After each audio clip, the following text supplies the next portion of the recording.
प्रधान था के Somi Sangwan ji, deputy secretary जी, ओम प्रकाश कामरोड, राजू बान, सूरज बान सांगवान, 13 प्रधान का और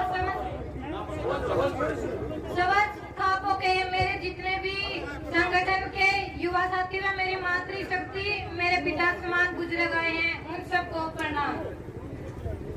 मैं आप सबको एक ही बात कहना चाहती हूँ मेरे माध्यम से कि अब ये लड़ाई हमारी सिर्फ किसान तक ही सीमित नहीं रही है। अब हमारी लड़ाई हमारे वजूद की हो गई है।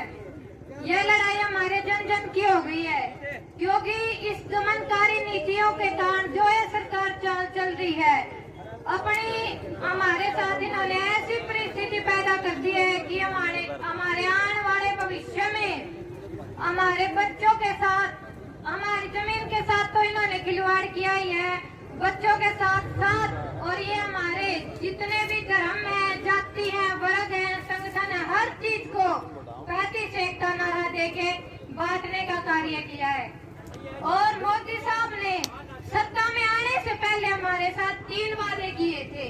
सबसे पहले किसान का कर्ज माफ, दूसरा स्वामीनाथन रिपोर्ट, और तीसरा हमारे किसान की जो भी खेत की लागत होती है उससे 50% ज्यादा मूल्य देने का हमारे साथ वादा किया था।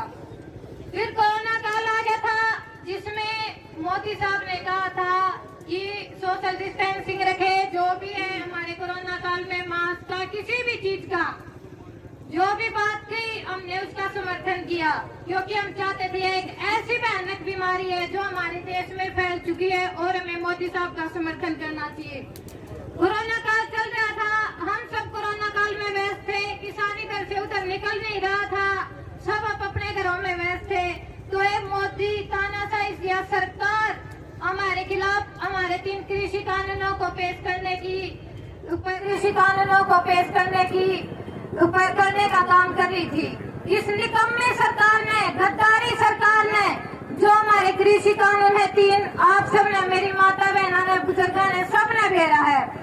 आज हमारा किसान इतना लाचार हो चुका है जिसको ये भी नहीं पता कि करना क्या है। इतना बेबस कर दिया इन लोगों ने, वरना हमारा सरकार कभी सड़क पे नहीं आता, क्योंकि जब भी लड़ाई लड़ी है ऐसा हमें पता नहीं था कि ये सरकार इतनी निकम्मी है कि हमारे किसान को, हमारे मजदूर वर्ग को, हमारे देश को, हमारी अर्थव्यवस्था को खराब करने का काम करेगी।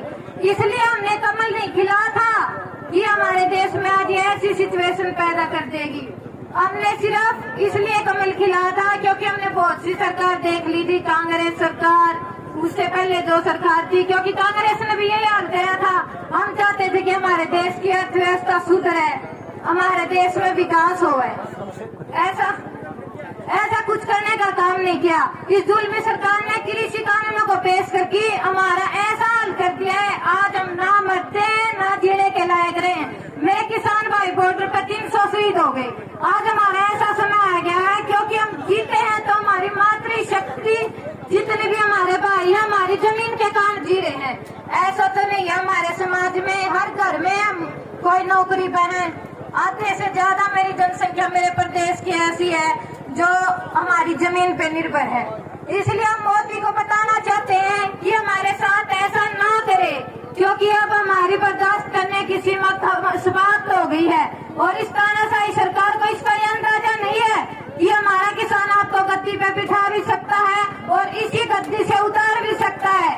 तो इसलिए इस तानाशाही सरकार को, इस जुल्मी सरकार को यही बताना चाहते हैं कि अब हमारी सीमा शक्ति समाप्त हो गई। और रही बात खट्टर की, तो खट्टर का तो भाई सौदा कीमे को नहीं, इसका तो सिस्टम ही खत्म हो लिया। जब तो प्रदेश में आया, सोचा तो था कि हमारे प्रदेश की माननीय मुख्यमंत्री जी रीढ़ की हड्डी हैं, जो हमारे प्रदेश को सुधारने का काम करेंगे। इसने करा कि हमारा भाईचारा जितना भी है सारा अलग अलग वर्ग में बांट दिया, दंगे फसाद करवा दिए, हमारे किसान भैया पर लाठीचार्ज करा दिया। आज तक एक भी काम ऐसा नहीं खट्टर ने जो कि भी यो काम सराहनीय होगा कि मुख्यमंत्री जी गद्दी पर बैठे और उसने एक काम भी संपूर्ण अच्छा कार्य करा जो हमारे युवाओं को या हमारे प्रदेश का भला हो, जिस काम खातिर। जब जब जुल्मी जुल्म करेगा सत्ता के गलियारों से, चप्पा चप्पा गूंज उठेगा इंकलाब के नारों से। और मैं आपको बताना चाहती हूँ 26 जनवरी के दिन मैं पहली महिला हूँ जिसके ऊपर हमारे देश में, हमारे प्रदेश में केस दर्ज हुआ है। और मेरे पति जो 2016 आरक्षण में अंदर गए थे तब से लेके अब तक थे। अब 11 महीना की कोरोना काल के कारण छुट्टी मिल रही थी जिसमें उन्होंने अपनी सक्रिय भागीदारी निभाई है हमारे किसान आंदोलन में। चाहे एम्बुलेंस की सुविधा हो, किसी भी धरना पर जान की हो, किसी भी चीज की पूर्ण रूप से, चाहे बॉर्डर पर जान की हो, हर प्रकार की सुविधा उन्होंने की है। और फिर भी सरकार ने तब ये पता चल गया कि बाप तारे काबू में नहीं आनता, जाके उल्टा भीतर घेर दिया। रही बात 1-1.5 महीना तो मैंने बाट देखी, चलो मगा कोई नहीं बाहर काट देंगे। फिर इन्हें मेरे ऊपर केस ला दिया 26 जनवरी का। लेकिन ये मैं चुप बैठने वाली नहीं हूँ क्योंकि मैंने ही बेरा पाट गया। मेरे पति ने एक बात कही थी, मैं तो सपना अधूरा छोड़ चला हूँ, ये भी सपना न करना पूरा करना है और वो सपना मैं पूरा करके रहूंगी।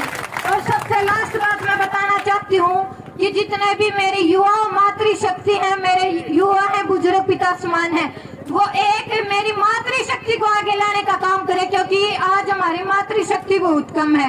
सबके घर में माँ है, बेटी है, बहन है, सबको बस आंदोलन के लिए जागरूक करो क्योंकि जब तक हमारी मातृशक्ति की कमी रहेगी तब तक भी हमारा आंदोलन बहुत कमजोर है। क्योंकि जब जब इतिहास रचा है, कोई भी इतिहास उठा लो, रानी लक्ष्मीबाई है, कोई भी है, तो हमारे देश में जब जब मातृशक्ति हमारे युवाओं के साथ, बुजुर्गों के साथ कंधे से कंधा मिला के रही है तो हमारी जीत निश्चित हुई है।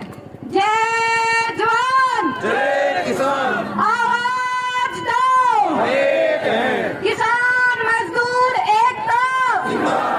धन्यवाद। मुख्यमंत्री जी को हमारे किसान